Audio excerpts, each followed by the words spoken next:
그래서 아무튼 탄핵이 되게 되면 여러 가지의 윤석열, 김건희에 대한 일단 일상이 바뀌게 됩니다. 바로 불소추 권한이 없어지게 되면서 명태균을 비롯한 여러 의혹에 대한 피고인으로서 피의자로서 수사를 받아야 되는 상황으로 바뀌게 된다는 거죠. 가장 우리가 기대하고 있는 거는 관저에서 빨리 끌어내려야 된다. 끌어내야 관저에서 된다. 나와야지. 관저에서 나와야 된다라는 거거든요. 저 안에서 지금 뭐 왕노릇 하면서 철통 같은 어떤 보안 속에서 내시들 거느리고 아니, 그 왕짓거리 했으니까. 들 아니고 딱 2명. 김성훈이하고 이광우만 지금 넷이잖아. 나머지 경호처 직원들은 다 돌아섰다는데 뭐. 그러니까 그 경호처 직원들 스트레스 덜 받게 이제 빼줘야 되는 거잖아요. 문제는 어디로 갈 것인가의 문제인 거죠. 대통령 관저에서 일단 나와야 됩니다. 근데 이제 박근혜 때도 보면은 바로는 안 나왔대요. 이틀 더 있었어, 이틀. 안 나간다고. 나 여기 그냥 살면 안 돼요? 그랬다가, 대통령 소리해봐, 나가! 그래갖고, 이틀 더 견디고 나왔는데, 뭐, 얘네들도 하루 이틀은, 뭐, 봐줄 수는 뭐, 있겠습니다만, 뭐 경호 문제 이런 거 뭐 해결해야 되는데, 근데 이제 아크로비스타로 가야 된다고 하거든요. 근데 나는 가면 안 된다고 생각을 합니다. 왜요? 제가 보니까 갑자기 생각이 난 게 옛날에 비 왔을 땐가 물 넘쳤을 때 물난리 났을 때 안 나왔죠. 출근 안 했죠. 안 나와가지고 난리를 쳤는데 한덕수가 그때 뭐라고 했냐? 윤석열 자택이 지하 벙커 수준이다. 그래서 꼭 현장에만 있어야 하는 것이 아니다. 그러면 여기에 무슨 짓을 해놓은 거야? 이 자택에다가 벙커 수준으로 뭔가 뭐 연락을 취할 수 있는, 뭐 통신할 수 있는 그런 거를 깔아놨다는 거 아니에요? 아니, 그 복합주택에다가, 복합 건물에다가, 뭐, 우리가 생각하는 것처럼 무슨 뭐, 패닝룸을 차리고 그 안에 뭐, 이런 거 했을 그건 아니고, 이 당시에 한 총리가 이 얘기를 했을 때는, 대통령이 뭐 물난리 났는데 재난 대비도 안 하고 집구석에서 뭐 하는 거냐 그랬더니, 그 안에 벙커 못지않은 각종 통신과 장비나 뭐 이런 것들이 돼 있고 또 이런 것들을 중계하기 위해서 전용 중계탑 하는 차가 중계차가 바로 그 사저 앞에 있다. 뭐 이런 얘기를 하면서 변명을 해주기로 한 얘기인데 사실 저 아파트에다 뭐 벙커를 어떻게 꾸며요? 아무리 평수가 넓은데. 그러나 이런 말을 한 이상 하면 안 된다. 한덕수가 그렇게 했는데 여기에 자택이 비밀이 보장될 수 있도록 통신 수단들이 다 있다. 지하 벙커 수준이라 보셔도 될 것 같다라고 했잖아. 이 아크로비스타 먼저 가서 뭔가 뜯어내야 돼. 압수수색 여기를 먼저 해야 돼요, 지금. 그래서 얼마나 가면 안 돼. 가면 안 된다고. 1차적으로 이제 대통령이 퇴임하게 되면 근무할 때 뭐 일부 관련된 문서들이라든지 공인은 받아야 돼요. 그 다음에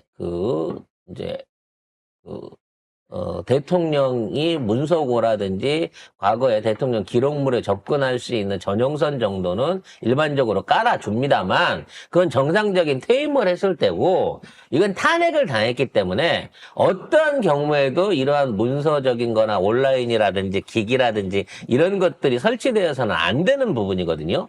그러니까 전직 이제 탄핵을 받았기 때문에 전직 대통령에 해당하는 최소한의 경비 예우 정도를 뺀 나머지 부분에서는 전부 권리와 거기에 관련된 혜택이 박탈돼야 된다는 거예요. 연금까지도 마찬가지고. 그렇기 때문에 말씀하신 대로 아크로비스타를 들어간다고 하더라도 퇴임 대통령으로서 들어가는 게 아니라 탄핵당한 전직 대통령으로서 들어가는 거기 때문에 여기에 대한 관리, 그리고 뭐, 불법으로 넘겨줄 수 있는 서류라든지 뭐가 있다고 하면 이 부분에 대해서는 반드시 확인을 해서 정리를 해야 되는 건 맞는 거죠. 그래서 그런지 몰라도 어저께 여길 가더라고요. 차를 타고 외출을 하는 듯한 뭐가 지금 나왔거든요. 이게 새집 보러 가는 거 아닌가? 새집 보러 갔을까? 근데 4월 4일이 나오자마자 나갔잖아요. 나는 의심하는 게 그 날짜에 뭐가 있나. 무속을 보러 갔을 것이다. 전 보러? 나는 그 생각이 들더라고, 바로. 나는 나는 왠지 저 안에 숨겨놨던 물건들 내지는 뭐 중요한 것들 또는 무속 도구들 같은 것들을 치우기. 왜냐면 나가면 들어와서 다 볼 거 아니야, 그때는. 그렇지. 나가야 되니까. 그렇기 때문에 빼돌려야 될 것들을 지금 없애기 위해서 연락이 이렇게 왔다 갔다 하는 게 아니냐. 근데 빼돌릴 거는 그때 뭐 체포당할 때 그때 다 빼돌리지 않았을까? 그때 막 중간에 나갔다 왔잖아요, 막. 대통령실 갔다 오고 막. 그래도 아직 맘대로. 덜 빼돌린 게 있는 거지. 그리고 아직도? 제일 중요한 건 권위를 지켜주는 성물들이 있을 거예요. 불상이라든지 무구라든지 이런 것들을 이제 새로 가는 집에다가 세팅을 하고 들어가야 되는 거지. 근데 아크로비스타에 가면 아마 주민들 등살이나 뭐 이것 때문에 살기가 쉽지 않을 것 같다는 생각이 들거든요. 왜 아크로비스타 주민들 그때 좋아하더만 처음에 들어갈 때. 지금도 좋아하겠어? 되게 좋아하더만. 뭐 고양이 뭐 밥 주는 것도 있고 뭐 이상한 거 많이 썼는데 막. 개 산책 시키는 것도 좋아하고. 그래서 제가 보기에는 아마 아크로비스타보다는 어디 독립된 어디 양평 어디에 뭐 양평도 못 간다는데? 양평이 됐든 아. 어디가 됐든 뭐 독립된 주택 같은 것들을 아마도 급하게 알아보고 있지 않을까라는 생각이 그럼 듭니다. 나가면 김건희 얼굴을 이제 볼 수 있네요. 응? 나가는 모습을 다 생중계할 거 아니야. 아니지. 집에서 차 타고 나가면. 안에서 안에서? 창문 닫고 있으면 못 보겠지. 에이씨. 중요한 건 얘들 나가고 나면 바로 압수수색 가가지고 거기 있었던 서버 기록부터 시작해가지고 사우나도 보고 CCTV 기록 끌고 도대체 관자에 무슨 설비를 어떻게 해놨는지 골프장, 야구장 땅을 어디 안 보고. 팠는지 관련한 거 다 봐야 되고요.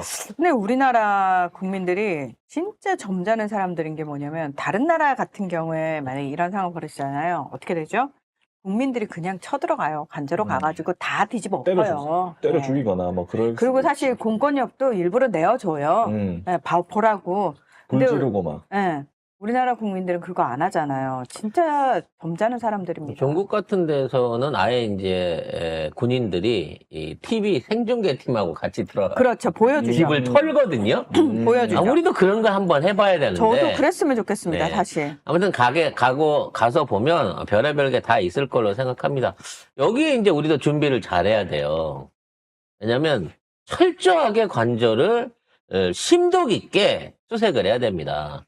이 새끼들이 이제 저러고 나간 저 집터에다가 난 뭔 짓을 해놨을지 난 너무 걱정스러워. 왜? 다음에 누가 들어올 줄 알잖아. 일본 개쓰레기들이 나가면서 우리나라 명산에다 말뚝 박아놓은 거. 그 말뚝 박은 거는 둘째 치고 온갖 비방에다가 혹시나 뭐 폭탄을 설치하거나 근데- 독극물을 발라놓거나 이런 짓은 안 할까 얘네들이? 여기 일단 청와대를 되돌려가지고 청와대로 들어가셔야 될 것 같아요. 그러니까 근데 청와대 되돌리는데도 시간이 꽤 그거 걸릴 못 거란 들어가요. 말이야. 청와대도 힘듭니다. 그거 안 됩니다. 예, 이거 너무 많이 파괴를 해놔가지고 여기는 더 못 들어가요. 여기는 들어가면 안 되는 자리인 거예요. 세종으로 가야 돼요. 결국엔 그렇게밖에 할 수 없어. 그래서 아마 앞으로 2달 동안 조기 대선이 치러지는 동안 차기 대통령이 어디에서 직무를 해야 될지를 준비하는 작업, 또 그리고 그분들이 어디에서 기속을 해야 될지를 준비하는 작업들도 같이 해야 된다는 거예요. 이게 무슨 2년 반 만에 해야 되는 진짜 돈 난리냐고. 청와대는 청와대로 못 쓰게 만들고, 그러니까. 행정기관도 이제 다 옮겨야 되는 상황을 또 만들고 있잖아.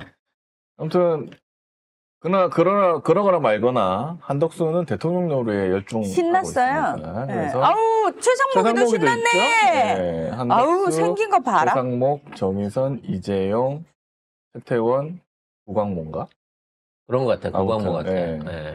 그래서 높은 사람은 다 불렀네. 4대 재벌들은 다 불렀네요. 가서 내가 그거 상법 개정 반대했어요라고 하면서 나 잘했죠. 딸랑딸랑 이렇게 딸랑딸랑 했겠지? 하고 있는 거예요. 그러면서 나 나중에 출마하게 될 때쯤 되면 입금 좀 부탁드려요. 뭐 이런 얘기 같은데 재벌 총수들이 전부 다 빨간 계열의 넥타이를 매지 않았다는 거. 이재용은 아예 파란색이야. 여기 안에서 저거 자체가 일종의 국짐 선절 선언이 아니나 싶은 거예요. 왜냐면 윤석열이랑 만날 때마다 늘 빨간 넥타이를 맸거든요, 그동안은. 근데 너무 웃기지 자, 이거 않아요? 보세요. 너무 이 웃기지 않아요? 길거리 음식 먹을 때는 부산 가가지고 빨간색 이 넥타이를 메고 갔습니다. 이거 뭐 방법이 없잖아. 얼마나 짜증이 났겠어. 그러니까 여기 나와서도 오늘은 야, 이게 마지막이다, 이제. 응? 나는 이 단체 사진에서 최상목이는 왜 끼워줬는지가 너무 궁금해. 최상목도 대통령 노래 하고 싶잖아. 그리고 노래 하다가 지금 그만둔 거고, 이날에 환율이 내렸잖아요. 지 재산이 얼마나 줄었을 거야. 그래서 좀 죽삭인 거야? 어? 환율이 높아져서. 날짜 정해지는 바람에, 나 여거 참석하느라고 나 팔지도 못했는데, 씨발, 이러고 지랄하고 있는 거야? 환율 높아져서 나라가 망해야지 자기 돈이 쌓이는데, 이 환율이 내려가는 바람에 이 사람들이라도 만나서 내가 하소연 좀 해야 되겠다. 이 생각하지 않았겠어요? 에이구, 매국노 새. 뭐 얘네들은 이렇게 지네들끼리 희망회로를 돌리고 있습니다. 만일 저기에서 진짜 윤석열이 돌아온다고 치면 돌아올 거라고 확신하고 믿고 있는 상황이면 얘들이 이런 사진을 지금 찍겠냐고요. 나 돌아오고 너 이 새끼 나 없을 때 너 대놓고 대통령 노래하더라? 이렇게 되는데? 그리고 왜 이재명은 만나줘? 왜 국짐 애들 2명이나 안 만나줘? 왜 쌩깠어? 라고 하면 어떡할 거야? 그래서 이미 얘네들도 안 될 건 안 되는구나라고 알지. 알고 있으니까 이러고 있는 거예요. 이게 이재용 넥타이 미터라고. 이게 확실하다. 이제 슬슬 손절이 되고 있는 거죠. 그래서 그런지 얘기하는 좀 끼워서 같이 얘기합시다.